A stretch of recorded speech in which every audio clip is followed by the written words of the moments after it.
আসসালামু আলাইকুম, সবাইকে স্বাগতম। তো আজকে আমি এই যে 125 8 ভিত্তিক অক্টাল সংখ্যা, তো এই অক্টাল সংখ্যাটির দুইয়ের পরিপূরক মান কিভাবে নির্ণয় করা যায় তা আলোচনা করব।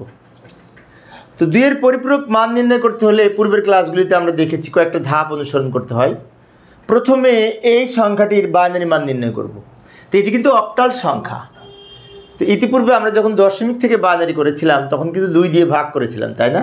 কিন্তু অক্টাল সংখ্যাকে 2 দিয়ে ভাগ করে বাইনারি মান নির্ণয় করে যাবে না, এটা আলাদা নিয়ম আছে। সেটি হচ্ছে অক্টাল হতে বাইনারিতে আমরা এই প্রত্যেকটা প্রতীকের সমতুল্য 3 বিট করে বাইনারি মান লিখব, তারপরে বাইনারি মান পাবো। তো লক্ষ্য করি বাইনারি মান নির্ণয়ের জন্য যে এখানে আমি নির্ণয় করে দেখাচ্ছি 1, 2 এবং 5 আলাদা আলাদা লিখে নিলাম। এবার 1-এর সমতুল্য 3 বিট বাইনারি মান লিখব, 2-এর সমতুল্য এবং 5-এর সমতুল্য 3 বিট বাইনারি মান লিখব। কিভাবে লিখব? তো আমরা ইচ্ছে করলে এখানে একটা দাগ দিয়ে একটা কোডের হেল্প নিতে পারি। এই যে 421, আমার শিক্ষার্থীরা অনেক সময় মজা করে বলে থাকে এটিকে 421। তো 421 বলে যদি আমরা মনে রাখতে পারি সমস্যা নেই, 421ই বলবো। এই 421 ধরে প্রথমে 1-এর বাইনারি মান যদি নির্ণয় করি, 1 শেষে আছে, তাই না? 1 সমান বাইনারি মান কত হবে? 1 যেখানে আছে সেখানে 1 হবে, বাকি দুটো শূন্য হবে। 1 যেখানে আছে সেখানে 1 হবে, বাকি দুটো শূন্য হবে। এটি হচ্ছে এই 1-এর 3 বিট বাইনারি মান। এবার 2-এর 3 বিট বাইনারি মান লিখব। 2 কোথায় আছে? মাঝখানে।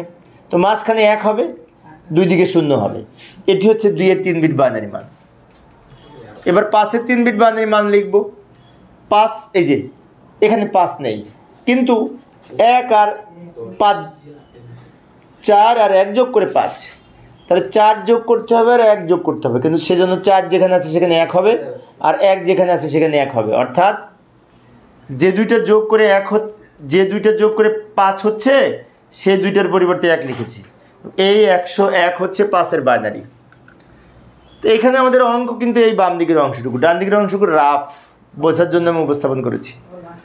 এই যে বাইনারি মান পেলাম, এটি তো বাইনারি মান, তাই না? এই যে একসাথে লিখলাম, এইটুকু একসাথে লিখে বাইনারি মান পেলাম। এখন এই বাইনারি মান ধরে আমরা এই 2-এর পরিপূরক মান বের করব। তো লক্ষ্য করি, আমি পরের স্লাইডে যাচ্ছি। এই যে এইখানে তো এখন আমাদের এই যে বাইনারি মান পেয়েছিলাম না, ওকে 8 বিটে সাজিয়ে লিখতে হবে।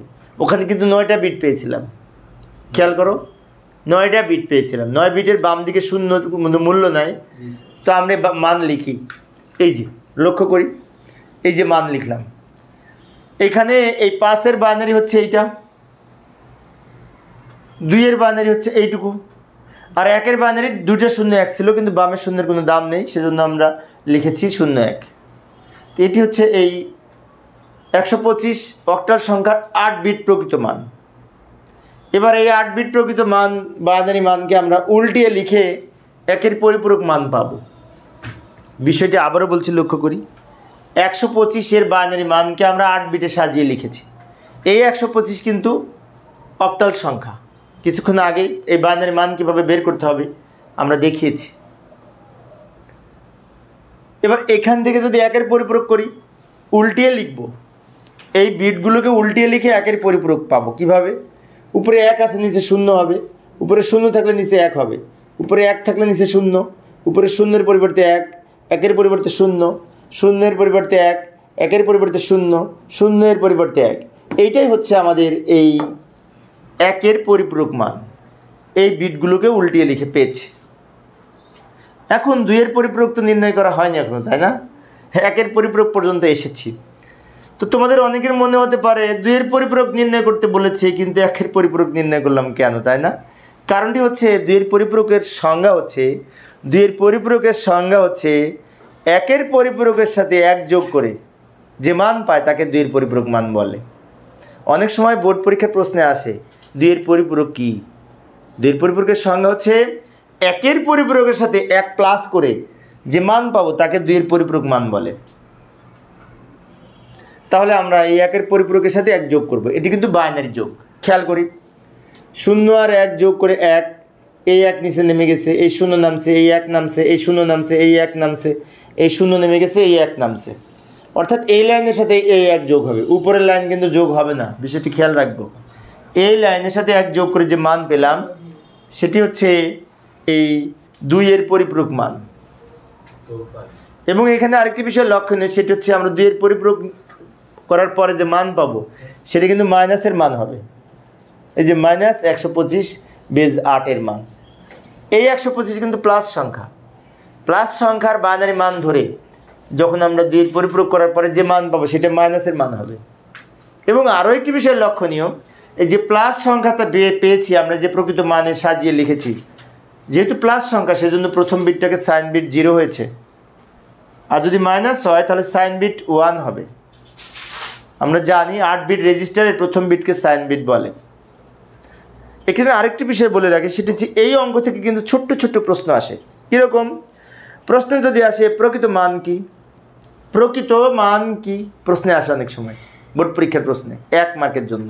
তখন উত্তরে লিখতে হবে কোনো সংখ্যার বাইনারি মানকে 8 বিট 16 বিট ইত্যাদিতে সাজিয়ে লিখে যে মান পায় তাকে প্রকৃত মান বলে।